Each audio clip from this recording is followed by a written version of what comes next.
Hare Krishna. Hare Krishna. Thank you everyone for coming to our Sunday Love Feast, even though it's a little bit rainy, not too much, just a little bit here and there, but it's good to see everybody. So, before we begin class today, we can start with the invocation prayers and we can just do this all together.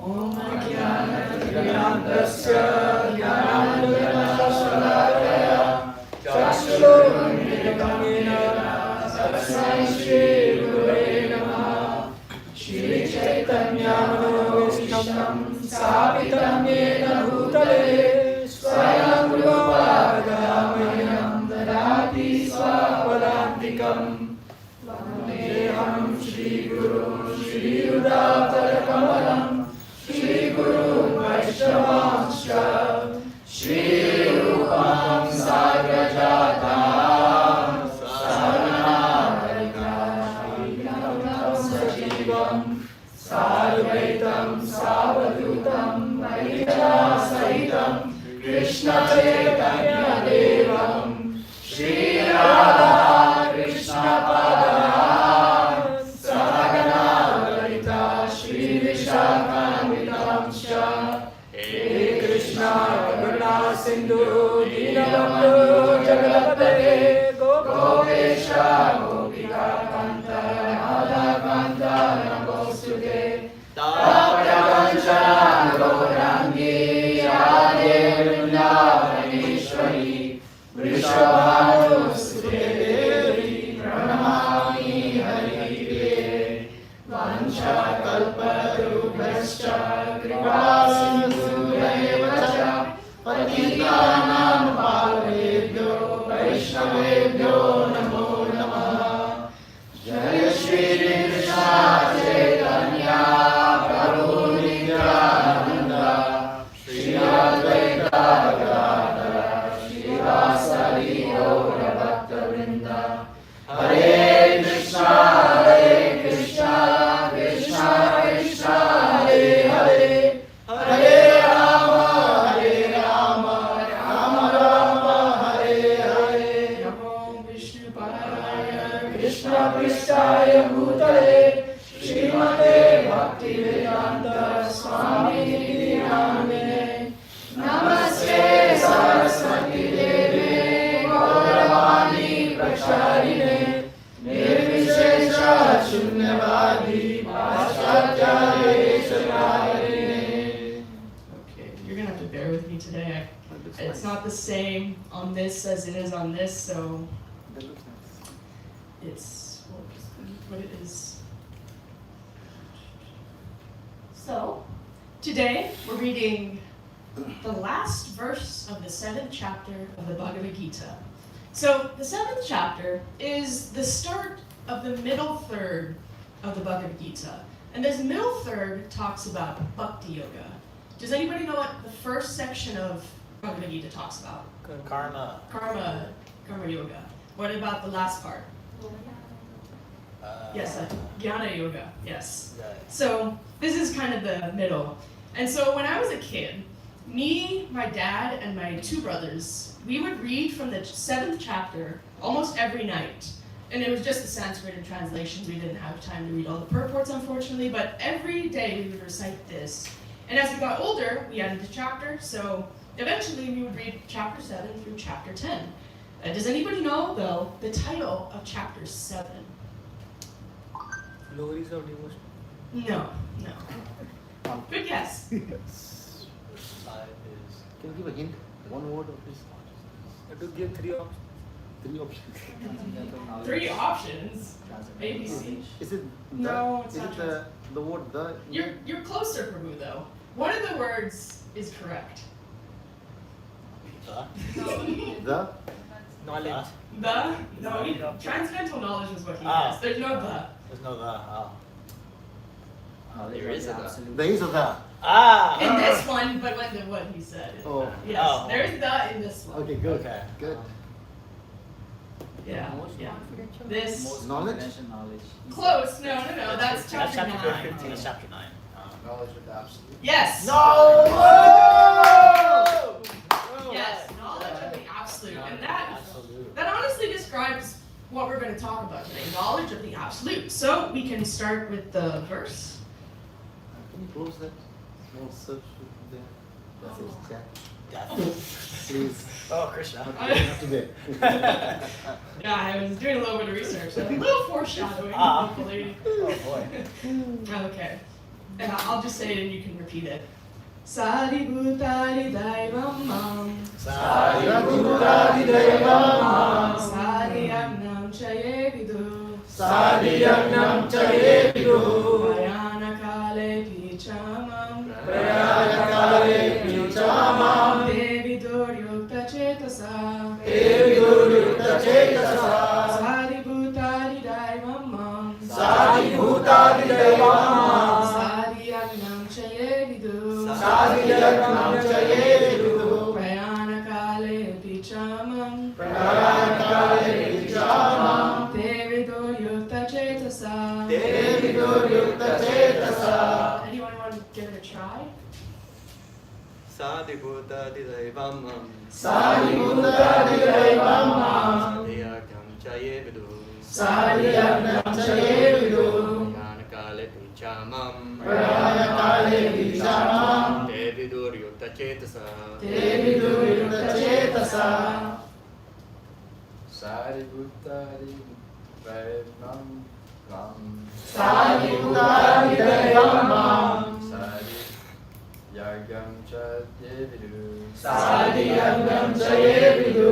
Prayana Kale Pichamam. Prayana Kale Pichamam. Devido Yukta Chetasa. Devi Duryukta Chetasa. Sadi Buddhadi Daivam Mam. Sadi Bhutari Daivam. Sadi Yajnam Chaye Vidu. Sadi Yagnam Chaye Vidu. Prayana Kale Apichamam. Prayana Kale Pichamam. Devi Duryukta Chetasaha. Devi Duryukta Chetasa. Sadi Bhutari Devam Mam. Sadi Bhutari Daivam. Sadi Yagnam Chayevidu. Sadi Yagnam Chaye Vidu. Prayana Kale Apichamam. Prayana Kale Pichamam. Devi Duryukta Chetasa. Devi Duryukta Chetasa. Alright, go to the translation.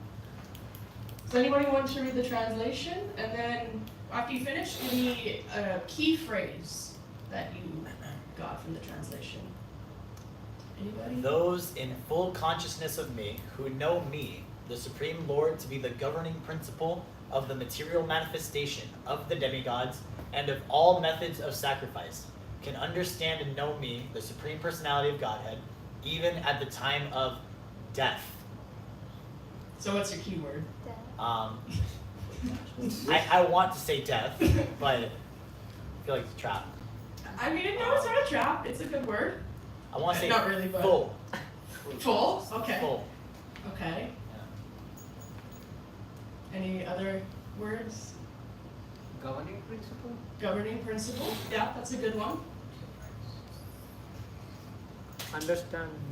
Understand me? Yeah. So, for me, there was a couple phrases. The first one is full consciousness, and it's made up of two words, full and consciousness. So the first word is full.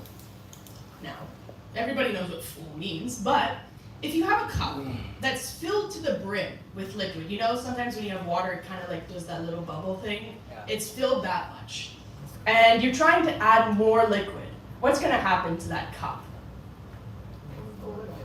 Overflow. None of the water that you just poured in is going to go into the cup because the cup cannot physically handle any more water. So, similarly, when we are in full consciousness, we cannot be conscious of anything else because we just don't have any more room left in our cup. And that's kind of the goal, right? To be conscious of Krishna at every moment so that we have no more room in our cup for anything material that, you know, keep us in the cycle of birth and death. In fact, it feels like when we fill our cup with just material things, it's kind of a small cup. It can feel small because we're so limited in what we can do. We can only fill it with so many things. But when we're filling our cup with bhakti, with devotional service, it kind of feels like our cup stays full, but the cup is growing larger as we're filling it with more knowledge and devotional service. And we never feel like, we've reached the limit. You know what? I've done all the bhakti I can do. I've gained all the knowledge I can. It's full, but it's getting bigger. It feels like it sometimes. It's funny. Whenever I'm at the temple, I don't feel tired. I can get up at 4 a.m., go stay here until 2, 3 p.m. I'm not tired. As soon as I go home, sit on my couch, that's when I feel tired. Yeah, go straight to sleep. It's funny how it works like that. And Srila Prabhupada, he gives this analogy of a frog in a well, right? There's a frog residing in the well, within the well, and that's all it can see. All it can see is the well. And in this well, the frog can't imagine, because that's all it's seen. It's only seen the well. It's born in the well, probably gonna die in the well. It's just in the well. And it can't imagine the giant, enormous ocean. It can't imagine the length, the breadth of the ocean, because he's limited in what he can see. So if you tell the frog about this gigantic ocean, first of all, he's like, there's no such thing as that ocean. That can't be. I mean, it's gotta be like something like this size, right? And they're like, nope, it's so big you can't see the end of it. And you just can't imagine it. And then the frog, okay, let me try to imagine.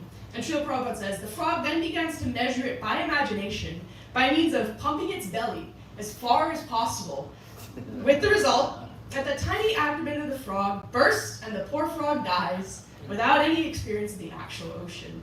He's just trying to imagine so much that the frog dies. But if we're filling our cup with just material things, we're like the frog in the well. We're limited in our understanding. And when someone tells us about the eternality and the bliss of bhakti yoga, initially, we just, really? Forever? No, that's not such thing. There's a beginning and an end. That has to be. And, it's difficult to imagine, but the ocean, it feels like it has no limit. Like our bhakti has no limit, and our spiritual cup keeps filling. But we don't want to be like the frog in the well, and try to imagine it only and die before experiencing bhakti yoga. You're at a good place, you've at least started to experience bhakti yoga, so you won't be like the frog in the well. But we have to actually act. We have to come out of the well and take a trip to the beach. Go see the ocean for yourself. Because, someone can show you a picture of the ocean, you're like, okay, I believe you, there's an ocean. But if you're not physically coming out of the well and experiencing it, it's not going to have much effect. So that's kind of like full. We all know what full means, but kind of elaborating on that. Then the second word, consciousness. I want to go and get a couple people to give their definition of consciousness. Because full, easy to define. Consciousness, little less difficult to define. Any guesses, or maybe somebody knows so well? Awareness. Awareness, okay. Just awareness, okay. Any other? Determination. Determination. Determination, okay. Yes? Like what you're thinking about. What you're thinking about, okay. Maybe one more. What's your natural intent? The natural intent. Okay. Yeah, so consciousness as a word, it's been used for thousands of years in the Vedic texts. And in this text, it's Chetasaha. But in the Western world, it's not been a common word. It's only been used for about 350 years or so. And it got popularized by this guy named John Locke. And he wrote an essay concerning human understanding in 1690. And he said, consciousness is the perception of what passes in a man's own mind. Now, it's not a perfect definition of consciousness, of course, but it's not bad, What occupies our mind, what we are aware of, is what we're constantly thinking about. Now, with Krishna, instead of him passing through the mind, we kind of want him to stay in the mind, so it's not quite a perfect definition. But you can search online. You find countless articles discussing what is consciousness. Is consciousness good or bad? And there's some threads even saying, I don't think we have consciousness. It's just a human concept that we came up with. There's so many different things. And the phrase full consciousness, and I'm going to go, bear with me, it's actually mentioned in the first verse of the chapter.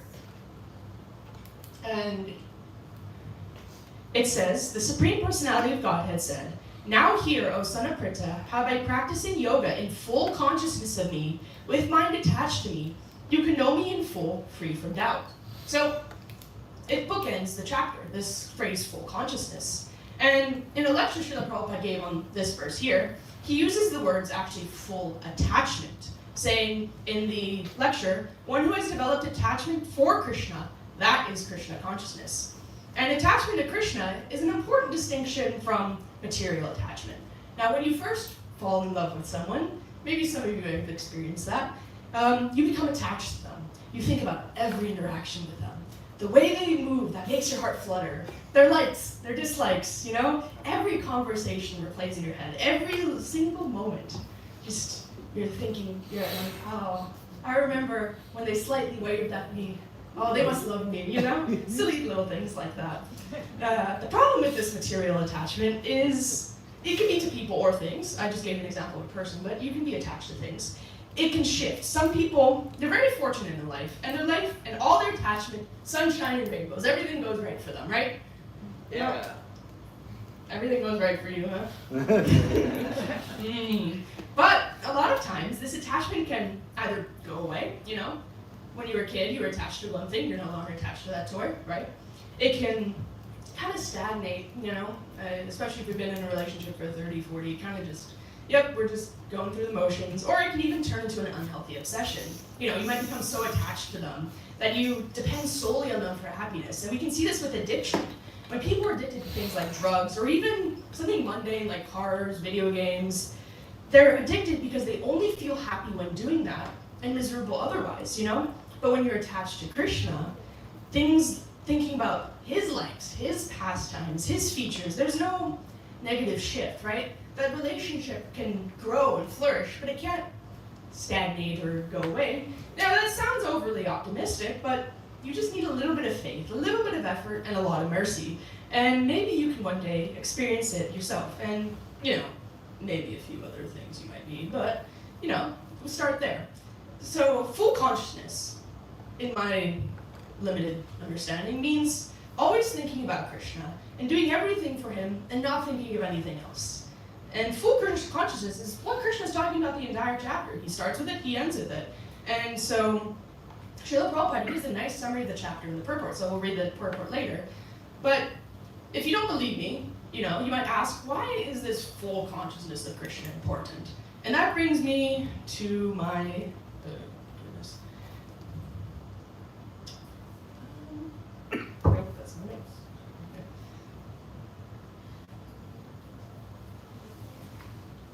It brings me to the second phrase of this verse. At the time of death, right? That's why I was looking up death earlier, because it was one of my key phrases.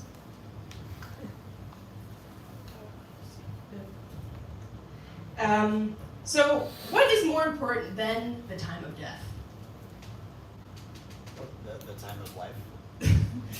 I mean, yeah, but in a different way of saying that. Spiritual life.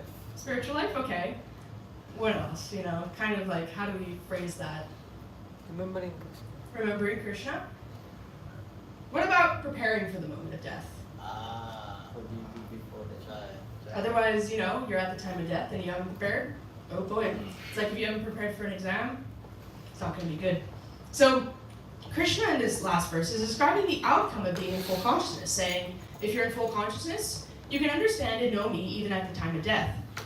What you remember at the time of death is what guides you into the next life. Bhagavad Gita 8:10 says, one who at the time of death fixes his life air between the eyebrows and, by the strength of yoga, with an undeviating mind, engages himself in remembering the Supreme Lord in full devotion, and will certainly attain to that Supreme Personality of Godhead. And Srila Prabhupada says in the purport to that verse, one cannot suddenly remember the Lord at the time of death. One must have practiced some yoga system, especially the system of bhakti yoga. Since one's mind at death is very disturbed, one should practice transcendence through yoga during one's life. So we cannot say, I'll think of Krishna at the time of death, and then do nothing to prepare. Do you know the exact moment you're going to die? Down to the second, down to the minute, down to the hour? Do you even know the day, the year? Anybody? Anybody know? This moment. This moment? Let's hope not, Bruder. You don't. You might think you'll be, when I'm in my 70s, my 80s. But, I mean, the hard reality is you could be driving home one day and get into a fatal accident. It is what it is. They say when you die, the things you hold most dear flash before your eyes or something like that. If you are in full consciousness of Krishna, you're always thinking of Krishna. It'll be easier to remember Krishna at that crucial time, whatever that time may be. So, just this translation alone from a couple of the key phrases, gives a wealth of knowledge when you dissect it into pieces. We didn't even cover the governing principles of Adhyatmika, Adhibhautika, and Adhidaivika, I didn't cover those though because those are actually covered in the next chapter. That's actually the first question Arjuna asks after Krishna says this verse. What are these 3 governing principles? And can you tell me more about them? So I won't talk about them because it can be covered in a different lecture. But we're only able to unlock this knowledge through the purports given to us by Srila Prabhupada. So let's read the purport.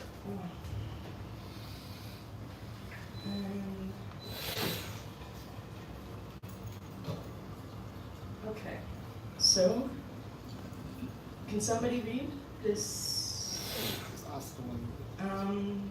Samandri, can you read? There's no mic here, is there? You can read up to Goloka Vrindavan. You're going to do this paragraph.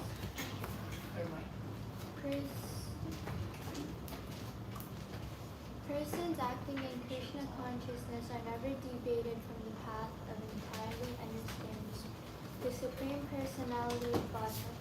In the transcendental association of Krishna consciousness, one can understand how the Supreme Lord is the governing principle of the material manifestation and even of the demigods.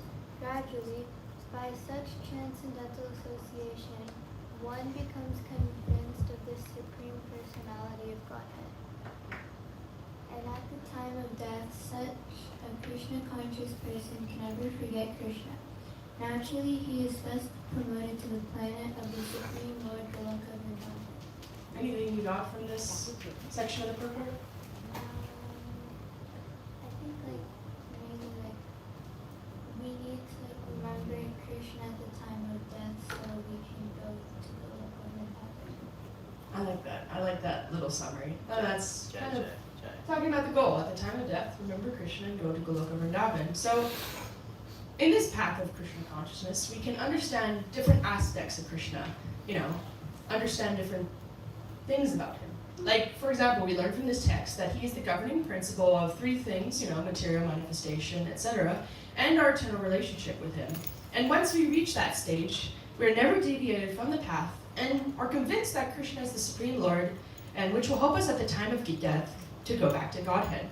So what is the crucial thing that we have to do to get to that point that I just mentioned? Association. Association? That is one, but it's not what I'm going to talk about right now. Remembering. What's the title of the chapter? Knowledge. Knowledge of the Absolute, right? That's what the chapter is talking about. So, gain knowledge about the Absolute Truth. When Yudhishthira was being questioned by Yamraj to help his fallen brothers when they were at the lake and they had drank the water, Yamraj asked Yudhishthira, what is the best of all laudable objects, of all sources of wealth, and of all kinds of happiness? Yudhishthira, he replied, knowledge is the greatest wealth. And so, when getting knowledge, you have to be careful of 2 different things. Getting the right type of knowledge and having the right source of knowledge. What's the right type of knowledge? That should be a pretty easy question. Knowledge of the absolute. Knowledge of the Absolute. I told you it was a good title for this class. Jai. And what's the right source of knowledge? Disciplic succession. Srila Prabhupada. Yes, I like your word, disciplic succession, Guru Parampara. And there's so many different opinions out there, right? About what is this easy path and how to get there. And charismatic people, they can sometimes mislead the general populace with their flowery language. Like Bhagavad Gita 253. When your mind is no longer disturbed by the flowery language of the Vedas, and when it remains fixed in a trance of self-realization, then you will have attained the divine consciousness. So, We can learn and read about Krishna from various places, but it has to be a bona fide source. In the second verse of this chapter, chapter 7, Srila Prabhupada says in the purport, complete knowledge can be achieved only by the devotee of the Lord, directly from the Lord in disciplic succession. Therefore, one should be intelligent enough to know the source of all knowledge, who is the cause of all causes, and the only object for meditation in all types of yoga practices. So, what are some of these sources of knowledge that are both about Krishna and his devotees and are bona fide sources? There's a few, so I want to see if we can get all the ones that I had written down here. Srimad Bhagavatam, good one. Bhagavad Gita as it Bhagavad Gita, yes. As it is. As it is. As it is. As it is. Very important distinction. I like that. Chaitanya Charitra. Chaitanya Charitamrita, so those are the three trifecta, we got the good. What other sources are there? Nectar of Instruction. Nectar of Instruction, Krishna book. Krishna book. A lot of good books out there. Chaitanya Bhagavat. Chaitanya Bhagavat, Nectar of Devotion. Nectar of Devotion, yes. Mahabharata. Jayava Dharma by Bhakti Vinod. Yes, Life, yes. life after death. Yes. Back to God and Magazine. Back to the magazine, yeah. Right. Devalmiki telling of the Ramayana. Okay. What about bhajans? Can you gain any knowledge from bhajans? Oh yes. Jai. All Vaishnava Sharma bhajans. All of Bhaktivinoda Thakur bhajans, Narottam Das Thakur bhajans, Bhaktisiddhanta Saraswati Thakur, Jai. Lochan Das Thakur, Even Prabhupada, Krishna Habe Punya. yes, A.C. Bhaktivedanta Swami Srila Prabhupada, so many bhajans. And you can actually get a lot from those bhajans. There's one more that you guys haven't said. It's not a book. I will give you that. Harinam Sankirtan. Harinam Sankirtan. That's not the one I was thinking of. Like listening to other devotees who are also following like the Guru Pathas. Yeah, those in the disciplic succession. Do you remember? Prabhupada lectures. Prabhupada lectures. YouTube channel is kind of random. That's a good source. That's a good And source. follow us on YouTube. Do I? I do. No, everyone follows on YouTube. What about your spiritual master? Ooh. And I'm surprised nobody said that one. But that's a good one. So, different sources of Vedic knowledge. And all these you can take and just, kind of inject your brain with the knowledge and fill your cup with all this knowledge. So we can go on to the next. Just one thing, Yeah. just based on what Prabhupada, how Prabhupada writes, So of course, at the time of death, and death is something that's not very palatable to the ears to hear, but what he writes there. And thus, he is promoted. So what should we be worrying about when we are almost there? Our promotion. Everyone is waiting for our promotion, job life, Christian life. And I'm talking just what Prabhupada said, not making things up to make sound good. Promotion, I want a promotion, Krishna. I did this seva, I did this chanting, this sadhana, I want a promotion. So we have to demand for a promotion, right? When you apply for your jobs or you see your media reviews, annual reviews, you make sure you put everything there so that I get that extra few percent of increase, commission, or whatever it's called. So promotion is one of the good word Prabhupada is using here to the next one. Yeah. Yes. You're not finishing yourself, you're moving to the next higher place where there's less suffering. Okay, so, Krishna Prema, can you read, and it will be until entangled in material activities.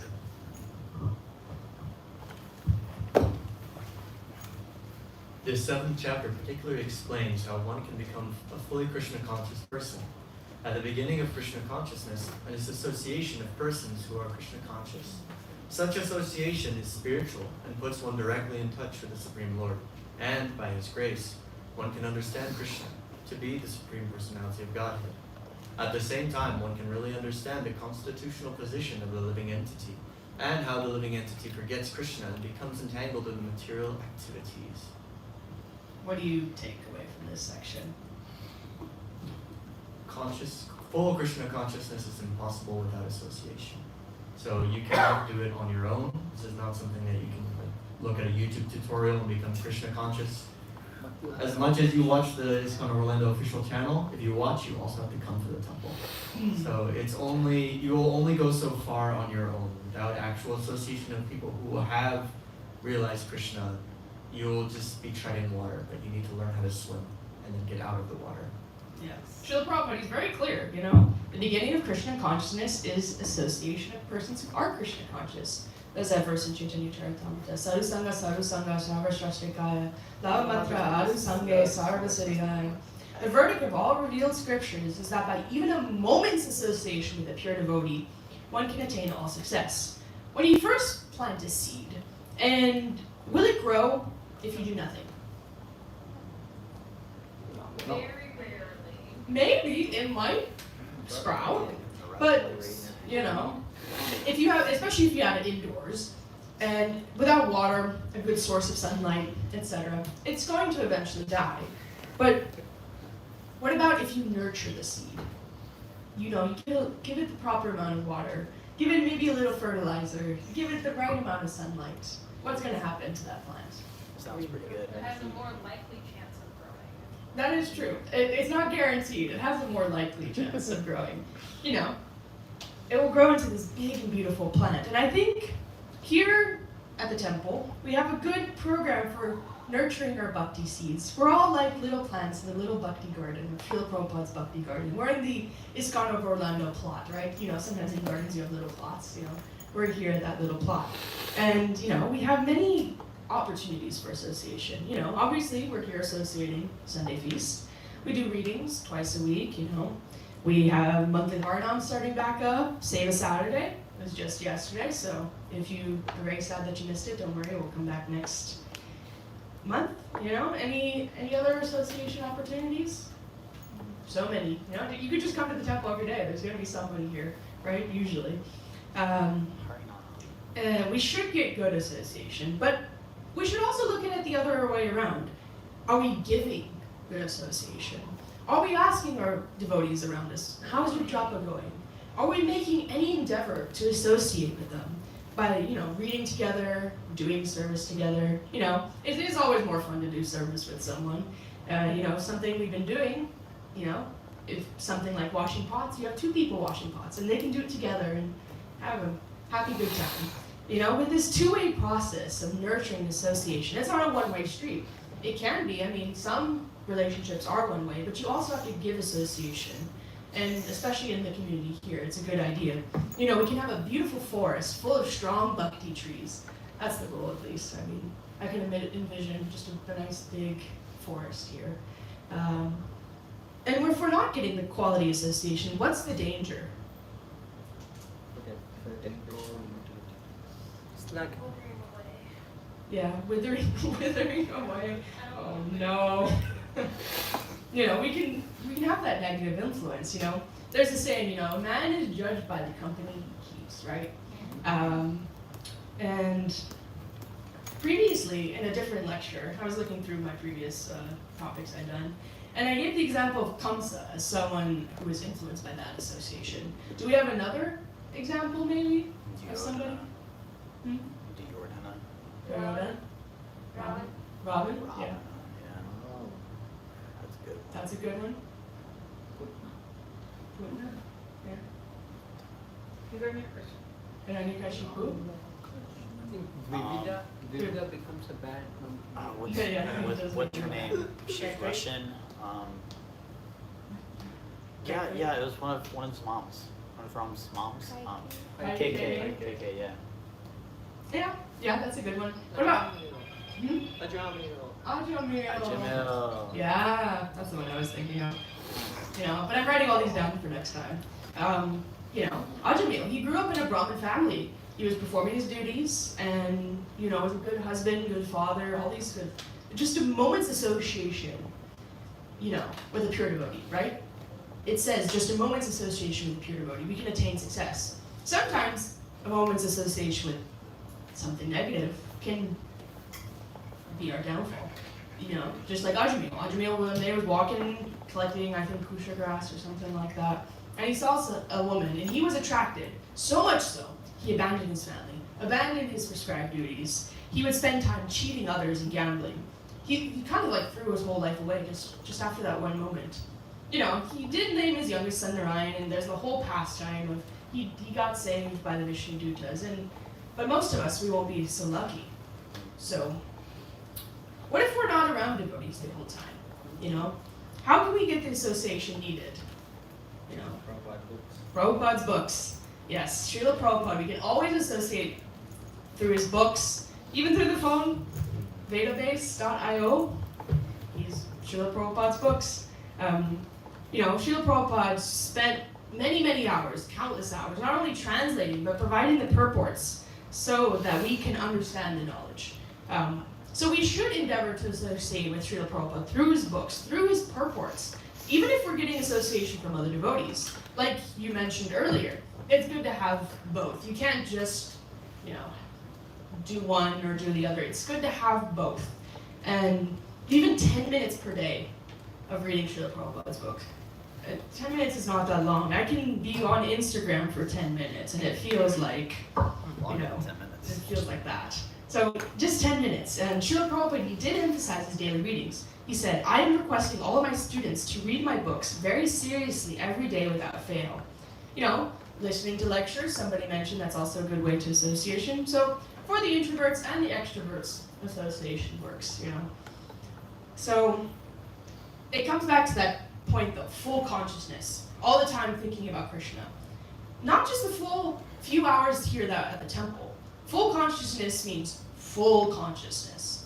Home, temple, work, all that. So we must make our home a Krishna conscious atmosphere. Now, if you're like Bhakti Max and you live at the temple, your home is the temple. It kind of works out.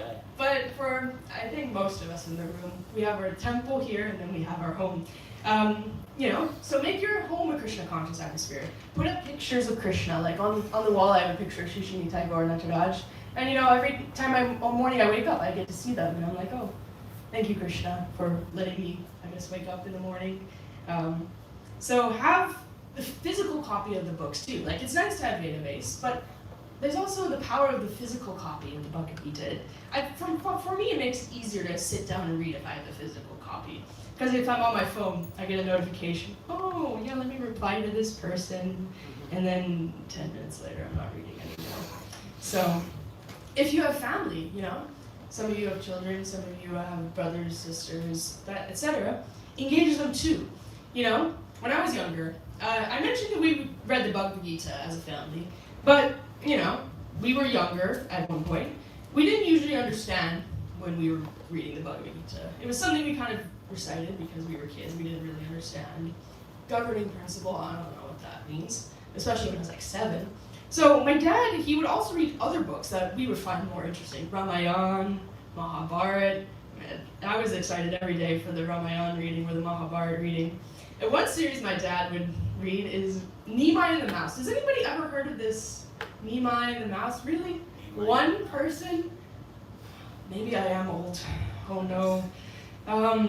It's funny though, because my youngest brother was named Nimai, so Nimai and the Mouse, we always joke that, yeah, you and Nimai, even though Nimai was 2 at the time. And there was 4 books, and it was the story of this devotee named Nimai. And this devotee Nimai could talk to mice. And one day he met the mouse, and he actually made a devotee of the mouse. It was really funny. There was 4 books. One was, you know, making the mouse a devotee. Then the mouse and the devotee were traveling to India with their spiritual master. And then another one, it was Nimai and the spiritual master. They were stuck in the wilderness in Canada. All sorts of fun things. There was a whole book about the mouse who was named Chota. You know, little mouse, Chota. And his struggles of balancing preaching and sadhana. I'm telling you, it was a really interesting series. You said it was okay for you. I thought it was very interesting. Yeah, I like the Mahabharata better. I like big blood and guts. That's fair. Is this a picture book? It has illustrations. It's like it's like words and then like illustration at the bottom, words, illustration. So I was more of a Dr. Seuss kid growing up. Dr. Seuss is funny words. But anyways, I digress. You know, it was a fun way for us to learn Krishna consciousness. So you can engage the whole family and make your home Krishna conscious. So I think we can go to the next section of the purport. Rajendra Kumar, can you read, I guess you can finish. Yeah, starting from by gradual development. You just finished that. By gradual development of Krishna consciousness in good association, the living entity can understand that due to forgetfulness of Krishna, he has become conditioned by the laws of material nature. We can also understand that his human form of life is an opportunity to regain Krishna consciousness, and that it should be fully utilized to attain the causeless mercy of the Supreme Lord. Anything you understand from this section? The human form of life is an opportunity to regain Krishna consciousness. I think that's very important. Yeah, it is. You know, there's a bunch of Jeev Jago, Gaura Chandra Bole. Lord Gauranga is calling, wake up, sleeping souls. Wake up, sleeping souls. How long will you sleep in the lap of the witch called Maya? You know, by the knowledge and the good association we were just talking about, the living entity wakes up. And they start to realize how valuable this human form of life is, how they got to this current position, and how we can use this human form to free ourselves from the cycle of birth and death.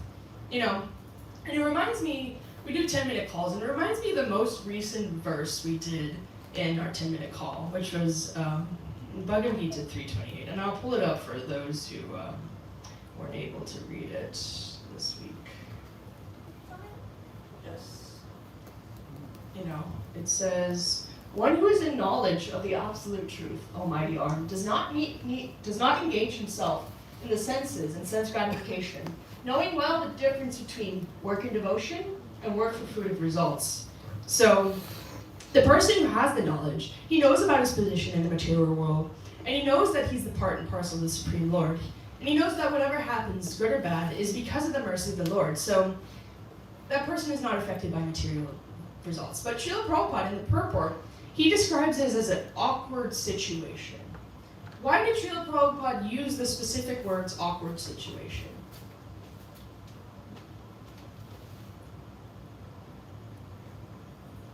Material word is awkward. Yeah, that's true, right? You can kind of think of it, you know, we have the knowledge, right? We're armed with the knowledge. We're supposed to be in the spiritual world, serving Krishna eternally. But we're stuck here. We're stuck in the material world due to our past desire to enjoy separate from Krishna, you know? We're surrounded by sense enjoyment. And people, they spend their entire lives chasing after that moment, that flicker of happiness, you know? And it's kind of like awkward because they're like, okay, I got all my coworkers, they're going out every weekend having fun just for that little moment. They wake up on Sunday, oh man, I drank too much last night, or whatever, you know, just for that flickering moment, they do whatever. And it's like kind of jarring sometimes to be in the material world and they're like, oh, what fun did you have this weekend?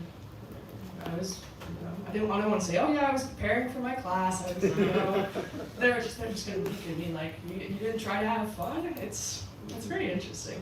So we know what we're supposed to do, but we're kind of stuck in the material world.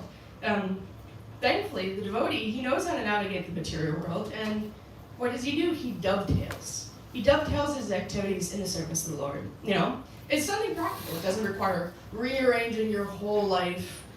And, you know, for example, if you like cooking, you can cook, but, you know, just you do it for Krishna instead of yourself. Can anyone give me an example of something they dovetailed or can dovetail in their life? Yes? Making your Instagram feed more devotional by following Islam Orlando. You know what? That's a good idea. You know, every now and then it pops up on my feed and I get maybe, you know, some nice prasadam videos, Vajagovinda falling, or a picture of the deities, you know, and I'm like, you know what? This is a good use of my Instagram. So that's a good one. Any other examples? Yes? You can do japa at work, so you can get paid for devotional service. I'm not going to recommend that. You know, I don't want to be in my meetings and they're like, oh, Marisha, what do you think? Hare Krishna, Hare Krishna. Oh, sorry, let me finish this round. You know, I wouldn't recommend it, but, you know, to each their own, I guess. Any others? Yeah. Yes, Balash? I think I'd say money and time. Yeah, they say something more valuable than money is your time. So use your time wisely. Going to the gym so you can lift heavy things at the temple and dance longer and harder in kirtan. I mean, if you're going to the gym with that mentality, it's good. If you're going to the gym, you know, maybe for other things. But it's a good thought. I like it. Some people like planting flowers. Very Yes? Planting some flowers for Krishna. Krishna likes flowers. I saw when all the Matajis and many people made the pots for this thing for the retreat this year. Yeah. That's a dovetailing of. Oh yeah, painting. Painting. Especially if you like painting. It's a fun activity. Yeah. So, does it, yeah, one more example? You can do japa at school and actually use your time for something better. Again, I wouldn't recommend it.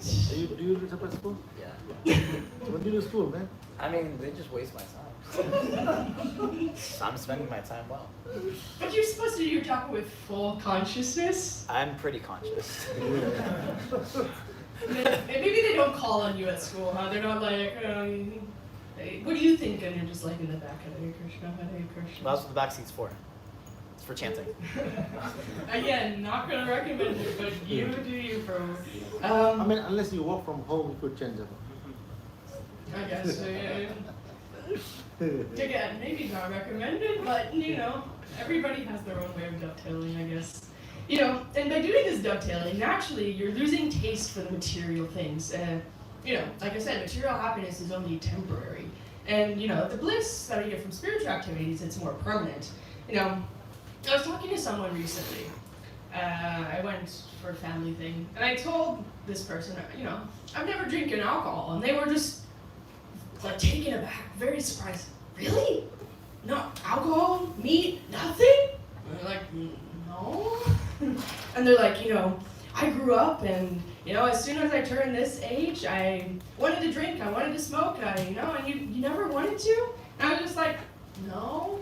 I knew in my head it's because, I have something better with Krishna consciousness, but it's very interesting to see, how, you don't have these material desires when you're doing spiritual things. It's like the example that was given a couple weeks ago, right? The devotee was addicted to smoking. So much so that when he was chanting japa, he was also smoking. But eventually, through the power of the holy name, he was smoking less and chanting more, until eventually he actually stopped smoking and only chanted japa. So I think we can go to the... Yeah, just want to... Sure. The topic, the title is Knowledge of Absolute, and 328 has those words. Yeah. So, So it's good. Okay. So, Vaishnavi, can you read till Eternal Servitor of Lord Krishna? This one. Oh. Many subjects have been discussed in this chapter. The man in distress, the inquisitive man, the man in want of material necessities, knowledge of Brahman, knowledge of Paramatma, liberation from birth, death, and diseases, and worship of the Supreme Lord. However, he who is actually elevated in Krishna consciousness does not care for the different processes. He simply directly engages himself in the activities of Krishna consciousness and thereby factually attains his constitutional position as an eternal servitor of Lord Krishna. Anything you have on this section? So, we discussed many processes of, what we have to do, right? But if you're in Krishna consciousness, you don't.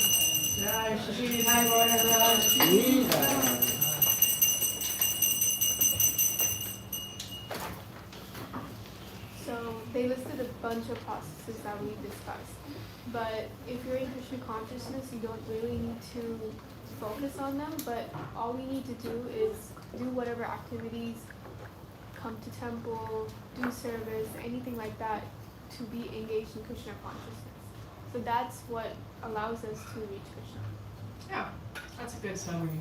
In this section, Srila Prabhupada, if I go to the top, he's giving, many subjects have been discussed, He first mentions different type of people, right? Does anybody know the verse in the 7th chapter that's talking about these different people? 14. 14? 14's close, very close, not quite, a little bit more. 17? No, too far. 16. 15 and 16 are the ones that are talking about the different types of people who either don't go to Krishna or go to Krishna. And actually, it's a good time to give a summary of the 7th chapter, right? In the first half of the 7th chapter, Krishna, he's talking about who he is, his material energies. He says things, I am the taste of water. I'm the fragrance of the earth, light of the sun and the moon. I did a play, Bhagavad Gita play, these are the things, the taste of water, the fragrance of the earth, the light of the sun, the moon. So I just think of that whenever I hear this. He's the creation, the dissolution of everything, and all beings are manifest from his energy. And so that's the first half. The second half, Krishna is talking about the living entities. In 7:16, the 4 kinds of pious men who begin to serve the Supreme Lord are described. They're not pure devotees because they're usually looking for something in exchange. Like one of them is the desire of wealth. He does devotional service because he hopes that the Lord will give him money. A pure devotee, though, does the service without expecting anything in return. Then he talks about the devotees. Krishna says that, one who is in full knowledge and who is always engaged in pure devotional service, that is the best. That is the best process. And then Krishna proceeds to talk about those who worship the demigods. And these people, they usually go to the demigods because they have some material desire they would like to fulfill. Now, even though this is not the preferred path, like Krishna said, pure devotional service is best, Krishna gives us free will. And he says in Bhagavad Gita 7:21, as soon as one desires to worship some demigod, I make his faith steady so that he can devote himself to that particular deity. Anyways, anything that comes from the demigods ultimately comes from the Lord himself. So, then he talks about impersonalism. And these impersonalists, they don't know Krishna's higher nature. They're stuck on the impersonal level. And Krishna says they're less intelligent. And Srila Prabhupada in the purport to 724, he says, persons who are under the impression that the absolute truth is impersonal, and they're described as abudaya, which means that they do not know the ultimate feature of the absolute truth. Without the knowledge of the absolute truth, knowledge of the absolute, that's the title of the chapter. These impersonalists that only go so far. So, if you remember or were here last week, we were talking about how people worship and surrender to Krishna in different ways, and Krishna rewards these people accordingly. But we can see from the 7th chapter that Krishna, for those who are engaged in pure devotional service, he will reward these devotees with we could say the largest reward. The example, impersonalists, they'll merge into the effulgence of Brahman, or, some of these people, they might go to Vaikuntha, take a similar form as Vishnu. But for the devotees, we get to be with the Lord himself and be with in his eternal pastimes. Bhagavad Gita 7:18 says, being engaged in my transcendental service, he is sure to attain me, the highest and most perfect goal. Now, for example, if you are driving somewhere far, I don't know, some other state, and you see a route that's going to take 20 hours to get there, and it goes on windy, dangerous roads, and you might not make it. Or there's a way that it'll take 5 hours and is straight, easy roads. What way would you want to take? Don't say 20 hours. Yeah, I know you would take the 20 hours. It's about the journey. I got a Jeep. Problem is there's so many sayings out there. Take the path less traveled. It's about the journey, not the destination. But we've been here in the material world for how many lifetimes? We're taking the scenic route. We've taken the scenic route already. We've done it so many times. Let's take the quick route. We're done. Let's go. It's after the vacation, and you're trying to get home. Because going on the vacation, you might take a long route. Yeah, Way yeah. back, you're like, You don't wanna come let's home. just take it quick. Yeah, that's a good way to put it, right? You want to take the shorter and easier one. The devotee acknowledges there's other paths out there. There's other ways to get to the destination. But he doesn't care for them because he knows the quickest route, GPS, Guru Parampara system, tells him, Bhakti Yoga, the quickest path to get there. So, I don't know. You've taken the scenic route already. Take the quick route. That's what I say at least. So, I think we can finish the purport. Who hasn't talked yet? Divya Mataji, could you? Let's see, where were we? And you can just finish. It starts with in such a situation. In such a situation, he takes pleasure in hearing and glorifying the Supreme Lord in pure devotional service. He is convinced that by that by his doing so, all his objectives will be fulfilled. This determined faith is called Dritha Vrata, and it is the beginning of Bhakti Yoga, or transcendental loving service. That is the verdict of all scriptures. This 7th chapter of the Bhagavad Gita is the substance of that conviction. Thus end the Bhakti Vedanta purpose to the 7th chapter of the Srimad Bhagavad Gita in the matter of knowledge of the Absolute. Jai Shri Prabhupada. Jai, Jai. So, this section is talking about, what is it? Wait. Yes? Oh, I'm so sorry, Mataji. Anything you take from this purport? Yeah? Good? Okay. So, it's talking about determined faith, right? Dritha Vrata. And this is an interesting topic, I feel. It's a difficult topic, I think, because it's not something you can see. It's something you have to believe. But when I think of someone with determined faith, someone who knew Krishna was taking care of them the entire time, and someone who wasn't always in full consciousness as the Supreme Lord, there are many examples, but I want to cover just a couple of examples, just because we're running out of time. One I think of is Queen Kunti, right? Queen Kunti, she offered these beautiful prayers after the battle of Kurukshetra. And at the time of the prayers, Krishna, he assisted Kunti and her sons after going through many different perils. But now he's about to leave to return to his home in Dwarka. And, throughout these many perils, which include poisonous cake, fire, war, cannibals, all sorts of fun things, Krishna was with them through everything. So she prays to Krishna, let those calamities continue, because that means she will continue being in the association of the Lord. She had determined faith. She knew, I could be in any situation. Krishna is going to take care of me. Krishna will protect me. They did all sorts of things. They went in exile for 14 years, but she knew Krishna was taking care of them. And now that the war concluded and there was quote unquote no more problems, she still wanted those problems because of Krishna. And one of the prayers, she starts with glorification, and it's Srimad Bhagavatam 1:8-22. My respectful obeisances are unto you, O Lord, whose abdomen is marked with a depression like a lotus flower, who are always decorated with garlands of lotus flowers, whose glance is as cool as the lotus, and whose feet are engraved with lotuses. And Srila Prabhupada, he gave a lecture series on these prayers of Queen Kunti, and it actually makes up a book called Teachings of Queen Kunti. And it's very nice. And in this lecture series, Srila Prabhupada, he talks about practical ways we can always think about Krishna. Like, for example, Kunti, she's talking about lotus. She's like, your abdomen is like a lotus. You have lotus flower garlands. Your glance is like a lotus. Your feet are like a lotus. Just thinking of a lotus, she thought of Krishna. Just thinking about anything, she thought of Krishna. So, Srila Prabhupada gives the example of a child's shoe. If you see your child's shoe, who do you think of? The child.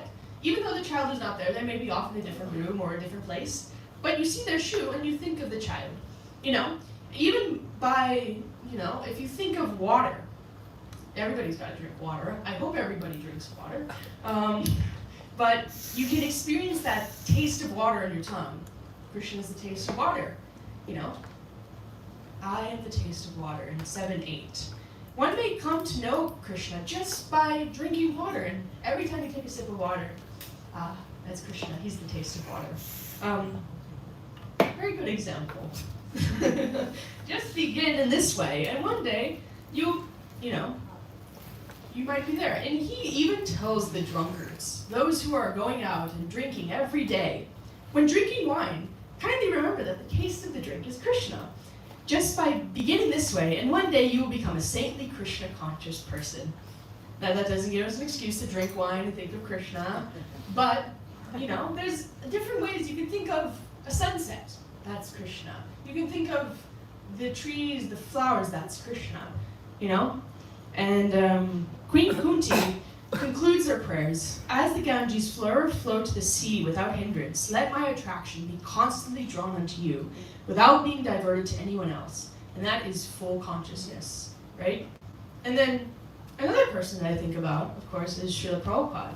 And in one of the bhajans Srila Prabhupada wrote when he arrived in America, he said, Somehow or other, O Lord, you have brought me here to speak about you. Now, my Lord, it is up to you to make me a success or failure as you like. O spiritual master of all the worlds, I can simply repeat your message. So if you like, you can make my power of speaking suitable for their understanding. Only by your causeless mercy will my words become pure. I am sure that when this transcendental message penetrates their hearts, they will certainly feel engladdened and thus become liberated from all unhappy conditions of life. O Lord, I am just like the puppet in your hands. So if you brought me here to dance, then make me dance. Make me dance, O Lord, make me dance as you like. Srila Prabhupada, had full faith. It was completely up to Krishna whether or not he succeeded in spreading the Krishna consciousness movement to the West. He made all this effort. He went on the Jaladita. He had 2 heart attacks while on the Jaladita. But even after that, even after making all this endeavor, he landed in Boston Harbor and said these words, it is completely up to you, Krishna. And that, I think, Srila Prabhupada kind of is full consciousness. That's who I think of when I think of full consciousness. Like the example that was also given a couple weeks ago when Srila Prabhupada was at the doctor's and they were checking his breathing. He was chanting Hare Krishna. Even without physically chanting Hare Krishna, he was still chanting. He was always thinking of Krishna, always being in Krishna's service. And that's what I think of. Determined faith in full consciousness. Now, developing determined faith, it's not easy. And I will admit, it's not something I have developed myself, So, I want to end with a saying that my dad used to say, and maybe it will help. He used to always say, it is what it is. Simple, that's all. Means whether your situation is perfectly ideal or something has gone wrong on the way, it is what it is. We have to have faith that Krishna has us on the right path. Now, that's easier said than done, but maybe instead of endeavoring so much to bend our destiny to our will, try to mold our path, try to change the path, sometimes we just have to let go and say, Krishna, you are taking care of me. I have faith in you. It is what it is. So, to recap, we talked about full consciousness and how being in full consciousness will prepare us for the moment of death. And we also talked about importance of knowledge and good association. We also talked about how the process of bhakti yoga is the easiest and most direct path to the spiritual world. We also discussed practical things on how to reach that stage of full Krishna consciousness. Associated with Srila Prabhupada through his books, through the devotees, dovetailing our activities to Krishna, and also having faith. So with that, if anybody has any questions, I will take questions now. There are about 15 or so minutes left.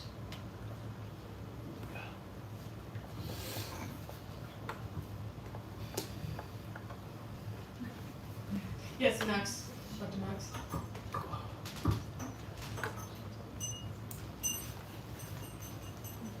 Maybe not you, or maybe you or anybody in this room. You mentioned at the time of death. Yeah.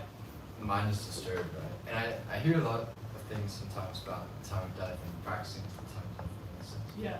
Do you have any details on what goes on? Oh, like, man. I know, it's a tough question, I guess, but. I mean, the way I think of it, is it really important to know exactly what happens at the time of death? Yes. I'm kidding. Okay. You want to know? You want to know every nitty-gritty detail? I don't know every nitty-gritty detail. I have died before in a different life. I couldn't tell you about it, Where that's, when you're born, you forget everything that happened in your past life. But maybe Mohan has some nice insights. Oh boy, you're about to, you don't want to know about I remember somebody from India, he's a famous dancer. His name is Remo D'Souza, and he was telling on a live television show that he had a heart attack, and then he was in a hospital, and then somebody asked him, what were you thinking? Because he was sure he's going to die, and also the doctors were already declared that he's going to die. But then he said that whatever he has done his whole life, they were all flashing in front of him. So that's why if we don't do devotional service, it won't flash and we won't remember Krishna. That's what happens when you are about to die. Yeah. Maybe I haven't experienced that, but I just heard from what he said. Yeah, get a highlight reel of your life. And I don't know, I'm assuming also if you have seen the final pastime of Srila Prabhupada, have you seen that video yet? Final. Yeah. Just put on YouTube Final Pastimes. That's when Srila Prabhupada is pretty much leading his body and his consciousness. So of course others have had different experience, like he gave an example, but at least Prabhupada even gave his example to us, for us to be ready for like death. And basically what he was doing at the time of his passing away, narrating Bhagavatam or describing what it was, right word? Krishna Katha. Yeah, doing Krishna consciousness. Properly, slowly but softly but properly, clearly. So that was his consciousness. So if anyone didn't watch that video, you can just type on YouTube, Final Pastimes of Srila Prabhupada, it should come. It's gonna be a little hard to watch, but it's important to see that. Very hard to achieve. Yes. But you also don't know how you're going to die, do you? It can be a slow process, Some people, they die slowly over 6 months. Some people, like that, living, dead. Especially if you're in like a car accident or something like that. Like, if you're driving in the car, you should be listening to Kirtan. Because my dad, actually, he got into a car accident at one point. And his car, like, flipped over and rolled 2 or 3 times in the ditch. And every time he would drive, he was listening to Srila Prabhupada chanting japa. And he told me that after the car had flipped, nothing was working except for the radio that was playing Srila Prabhupada chanting japa. Jai. And I thought, that's, thankfully, he only had like a broken neck or something like, not a broken neck, not broken, like a fractured neck or something like that. Whiplash, something like that. But, you don't know how you're going to die. It's different for everyone. So, again, it's that preparation that's important. If your life flashes before your eyes, or maybe devotees are, maybe you're fortunate enough to die slowly and devotees are reading around you. But if, you want that highlight reel to be of Krishna, of association with devotees, of Srila Prabhupada, all these different sort of things, that's what you would like. And I think that's a very good topic. I think we've discussed before at class on how to prepare for the moment of death and that sort of thing. So I think that's a whole different class topic in and of itself, really. Jai. Yeah. Are you gonna do it next week then? Next week? I'm not scheduled for next week, Prabhu. And the first chapter of Lilamrita is what is called? First chapter or a first book, first volume? Lifetime in Preparation. That's Prabhupada's Lifetime in Preparation. So we all should read the book. It's nice, or at least watch the video. And it's kind of not, it's difficult, like when you are taking a flight to go to Vrindavan, and what are you going to think when the flight? I gotta make sure I pack socks. When I reach Vrindavan, I'll do this, I'll do everything else, right? But recently we heard a big incident happen in India. The flight was going to London, so all these people have a plan of doing something at the end when they arrived there. Everything was planned in 30 seconds. Everything was gone. Everyone, especially one person, left the body. But what came out unburned? The Bhagavad Gita as it is. Srila Bhagavad Gita was unburned or undemolished, came out and found out there. So Krishna is giving all of us a guide, and he'll sure he's going to take care of everybody as well. Whoever was there in the plane, that's Krishna's part to take care of. But it could not be like that. Okay, I'm going to India, I'm going to Vrindavan, then I'll go to London. But if you're going to Vrindavan, I think when I go to Vrindavan, I'll do this. Who knows what is going to happen in a few seconds? Yeah. So, a lifetime in preparation. And one thing I wanted to mention, for me, the key word here was even. Even? Even. Yeah. Because we can be fully consciousness, but not at the time of death. That's why it says even at the time of death. So that's the most key part here. That's when only going to get a promotion to the next part. To go to Goloka, you might have to come back again and complete the rest here, because you are part conscious, 95% conscious, 5% still left. Okay, come back. Maybe it's a monkey in Vrindavan. That's great. Maybe good luck. But even is the key word here. That's what I thought that nicely put by Krishna. That's a nice thing. Parikshit Maharaj, he knew he had 7 days left. So he's packed that 7 days learning the whole Srimad Bhagavatam. Do we have 7 days, 7 months, 7 years, 7 decades? Some of you may have 7 decades left. I don't think anybody else. I hope nobody has 7 seconds left, okay? Let's keep the vibes good. Good vibes out there. But we don't know. That's the thing. I don't know if that answered. It was kind of just a, So. Yes, I guess on the subject of faith, so, like, in learning about faith, you learn that there are two things that one needs in order to develop a faith, and that is, like, mercy of the devotees, but then also your own personal endeavor. And so, I guess to get that initial mercy from the devotees or from Krishna, how does one become qualified to get that without, like, say, like you just go out and you're just random, like a random person, they have no, like, connections with Krishna Press, they're not doing any service or anything, like, how is it that they become qualified to get mercy? Not how, or like me, for example, how is it that I become qualified to get mercy, even though, like, I think it said, like, in your previous life, you do something good, something that will allow you to have that opportunity. And not everybody takes that opportunity. We meet many people on the street. We talk to them, we talk about the books, they listen to kirtan, and then they leave, we never see them again, you know? But that might be that one moment that they had that, you know, in the next life they might become a devotee. But it's also, I know you're talking about like a chance meeting, and I think that's more like, you know, you did something good in the previous life. But also, to become qualified, you do have to make endeavor, right? There's endeavor and there's mercy. And to get the mercy, you have to endeavor, but to endeavor, you have to have the mercy. It's kind of like a cyclical thing. You have to do both, you know? And I don't know if that helps or, yeah. I guess stemming from that past life, how do you get the opportunity to, like, have that chance in a past life, you know, get that mercy? Yeah, Krishna Prema, I think, has a eager desire to tell people. You don't need to be qualified to get the mercy. Because specifically in Kali Yuga, what is the avatar that came? Mahaprabhu and Nityananda Prabhu. And who are they catering their mercy to? The most fallen. So this specifically Nityananda, who's the worst possible candidate, they deserve mercy. So it's not a matter of being qualified to receive mercy, it's a matter of, like Marisha mentioned, using that endeavor to act on it once you receive it. Utilizing your free will. Sometimes it's a slow cooker, sometimes it's an instant reaction, but it will start once you receive that mercy. It's only a matter of time. So it's not a matter of fixating your mind on when am I going to get that mercy. I don't feel it yet. You've already received it. Once you even look at a book, it's just a matter of time. And some things also, like if you're putting yourself in a favorable situation, just like we were talking earlier about, like the seed, planting that seed. Even if I take a seed and I throw it out into a field, it'll probably grow eventually. It just, maybe it's not like a gardener's coming routinely, but we're in Florida.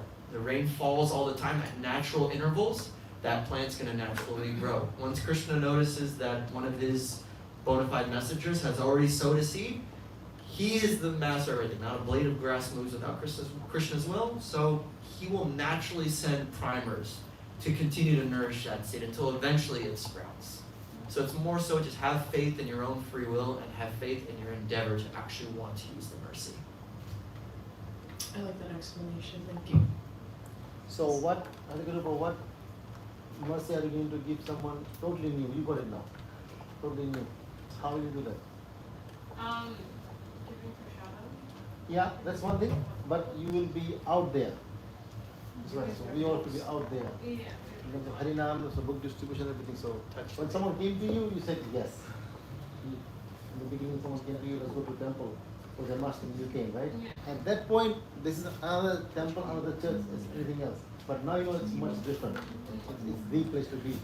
And now you got this. So now the same question to answer to others is our presence out there. So that's why we need everybody, all the UCF students too. Okay, we have to go out together and share Krishna with everybody. So it's a big thing to go. Next time they go to Hari too. Go to Hari, got a letter from Prabhupada. Yeah. He's gonna come next time. Personal quote. Personal quote, yeah.